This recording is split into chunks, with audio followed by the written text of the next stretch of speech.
আমরা ভেলোরে এসেছি বেশ কয়েকদিন হলো। আর এখানে এসে সবথেকে আমার ভালো লাগার জায়গা হচ্ছে আমাদের এই লজটা, যেখানে সকাল আর সন্ধ্যার সময়টা আমার দারুণ কাটে। দিনের বেলা হয়তো একটু গরম লাগে, কিন্তু বিকেলের সময়টা যে এত সুন্দর। আর তার সঙ্গে দেখো যুক্ত হয়েছে আমার দুই ছোট্ট সখী, এক হচ্ছে কৃতিকা আর এক হচ্ছে অপর্ণা। তো এখন সন্ধেবেলা, এখন ওর প্রপার সন্ধে হয়নি, মানে বিকেলের সময় বলতে পারো। তাও সন্ধে 6টার কাছাকাছি বাজে, তবু এখানে কিন্তু ভালোই বেশ আলো থাকে।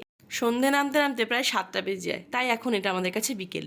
তো যাই হোক, এই বিকেলগুলো আর সকালগুলো আমি কিন্তু প্রাণ ভরে মন ভরে এই প্রকৃতিকে উপভোগ করি। আর তোমরা তো সবাই জানো, আমার প্রাকৃতিক কোনো জিনিস খুবই পছন্দের, ভীষণ কাছের, আপন মনে হয়। একদম ফ্রেশ, একটা মুডটাও ফ্রেশ থাকে, মনটাও খুব ভালো থাকে। এই দেখো, একটু দাঁড়িয়ে ভালো করে ছবি টবি তোলা হচ্ছে, কারণ যখন চলে যাব তখন কিন্তু এগুলোই থাকবে স্মৃতি, তাই না? তখন দেখবো আর মনে পড়বে। তাই মন প্রাণ ভরে এখান থেকে ছবি, রিলস সব বানিয়ে নিচ্ছি। এই ছিল আজকে ছোট্ট একটা শর্ট ভিডিও তোমাদের জন্য।